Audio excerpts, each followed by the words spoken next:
Jalen, when you talk about the confidence, obviously, I feel like nobody takes more criticism than Tom. And this team obviously has turned around during his tenure. Do you kind of feel that going forward he's the same guy to lift you guys the rest of the way, that next level? Is that a real question right now? I mean, every time I turn on ESPN. You just asked me if I believe that if he's the right guy. Yes.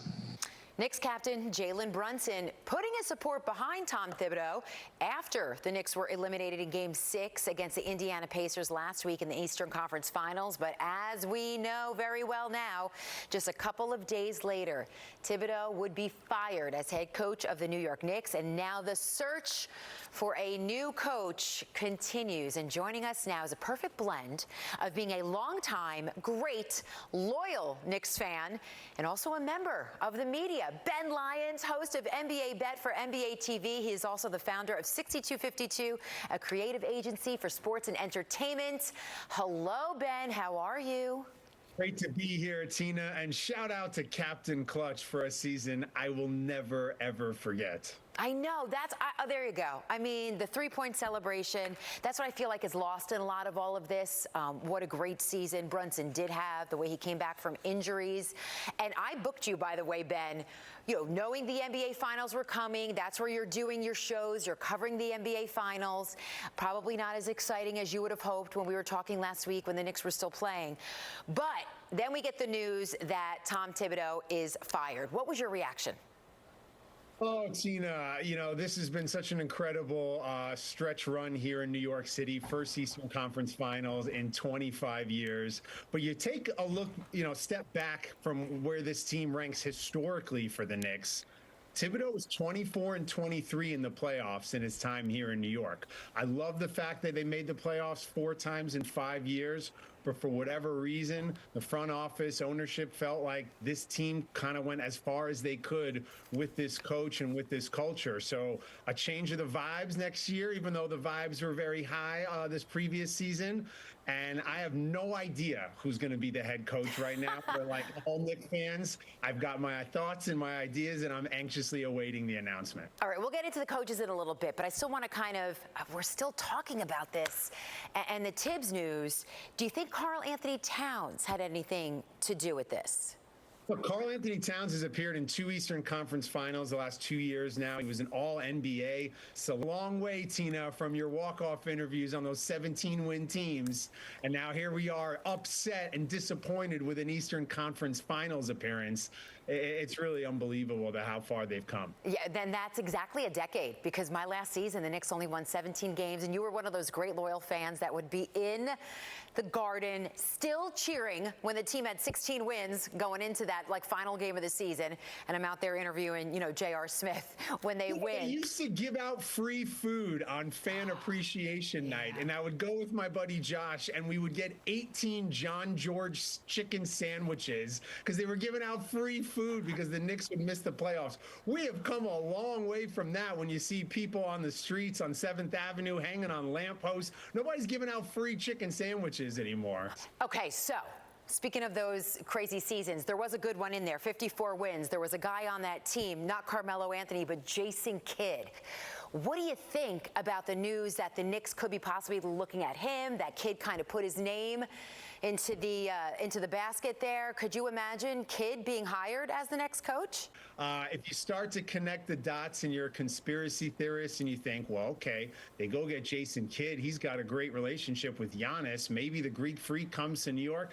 I can't go that far down the rabbit hole just yet.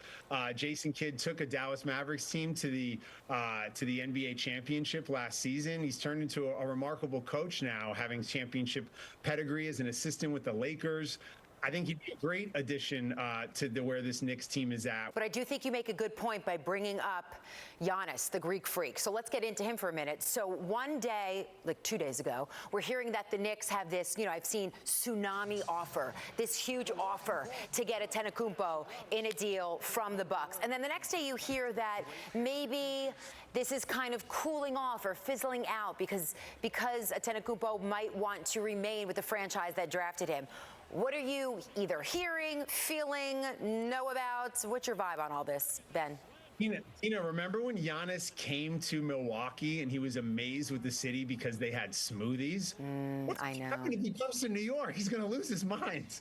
I remember there was like a month or two ago, he's walking around the streets with his family and everybody thought, oh, maybe that's a sign. Look, I think these NBA finals let us know that it's a new day in the NBA, and gone are the super teams where you go and you poach and you put together super rosters that are top heavy. Both these teams, Oklahoma and Indiana, are incredibly well balanced. They have depth. They have a number of different guys who are incredibly versatile and impactful. So I don't know if it's about trading everybody and Chalamet for Giannis. I don't know if that's necessarily the move, especially when I think he's missed more playoffs games the last few years than he's played in.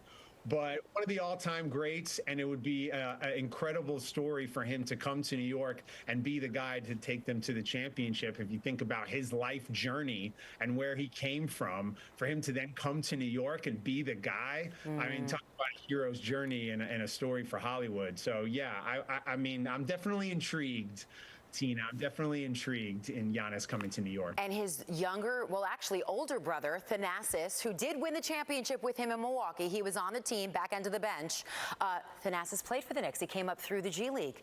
So there's a little bit of connection and knowledge. Real quick, before I let you go, how can people watch you on NBA TV with your show NBA Bet surrounding the finals?